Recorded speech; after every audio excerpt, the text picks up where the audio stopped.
Hey there. So I have been trying to put together a video all week and have been thinking about different subjects and what might be happening or what's important in my life right now, where I am, etc. And it kind of seems like the resounding subject is change, whether it's change for myself, change with my kids, change in my relationship, or changes that are just happening in my family.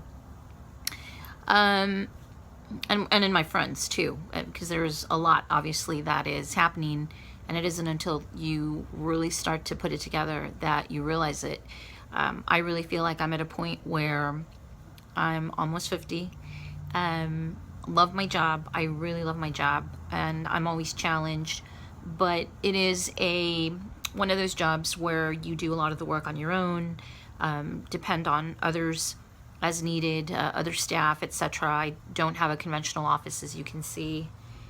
This is my office here in my home, which is very wonderful. And I have all the great perks. I have a scanner and printer, laptop, desk, lots of other stuff, etc. So it is great to have that opportunity to come and go, but it's also very quiet. You don't have that camaraderie all the time. Of course, when I go to the office, I do get a lot of that, but it's also one of those jobs that is rewarding. I have the great honor always of distributing scholarships to very, very well-deserving students throughout our district, and I get to do that once a year, and I'm always very proud when we get to that point in the year, because myself and the committees and the board of directors that I work with have worked very hard to make that happen. Aside from that, I really feel like I have been one of those people who takes the ball and runs with it.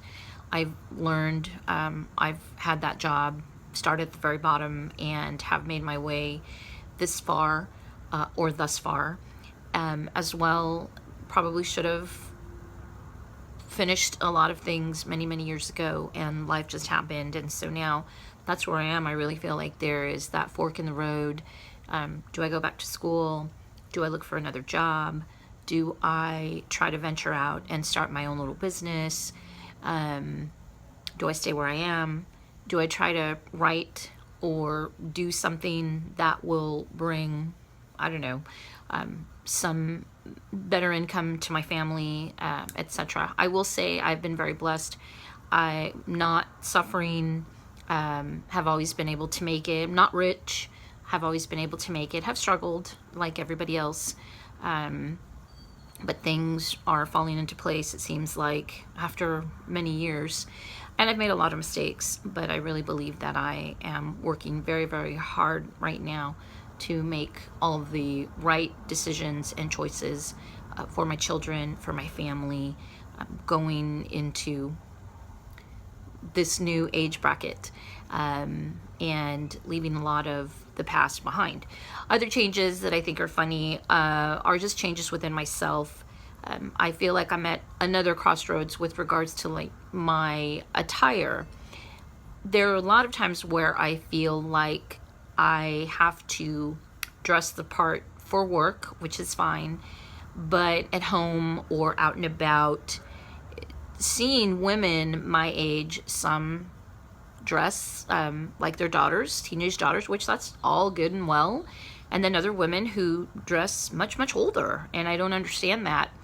So I'm always safe in black. Obviously, I'm wearing some black today. But I have noticed that I've made some changes, whether it's in my footwear or blouses, things like that. I just don't want to come off as old. More mature. I mean, I am mature. I'm just not sure what the title is right now, which I think is hilarious as well. Changes with my family. We are going to have a sweet little bundle of joy join us here in November. My middle sister's youngest child is going to have a baby, and we haven't had a baby in our family since my daughter was a baby, and now she'll be 11 soon. We're very excited, thrilled, happy about that. My oldest sister is retiring after working about my whole life. It seems like she's worked about 40 years or more, and she'll be retiring this next month and then traveling with her husband and doing all of these great things. And my son has decided that he's going to go back and make his life in the San Marcos area, which I'm very excited about. He had a little obstacle at the end of last year, but I'm very proud of him. He's worked very hard to realize what it is that's going to make him happy and where he needs to be. And I am really, really proud of the man that he is becoming, because he is so much more of an adult than I was at 19. I can hardly believe it. I mean, it's definitely a different time. Our kids are way more independent. I couldn't even imagine being out on my own at 19, although I wanted to. And I'm very proud that he's going to do this. Forgive me, I'm a little emotional, of course. But just, I think it's interesting how life in general, change scares us. And I'm definitely at that place. Things are changing. Great things. Scary things. Uncertain things. And we just have to roll with it. And I think it's good. It's good to share this with all of you, or some of you, or no one, so that we can just assess where we are in our lives. It's always interesting how we do that, or at least I do, at the end of the year, before a birthday, obviously before this big birthday that's coming. I feel it, like that dark cloud that's just starting to make its way. Maybe not a dark cloud, but something.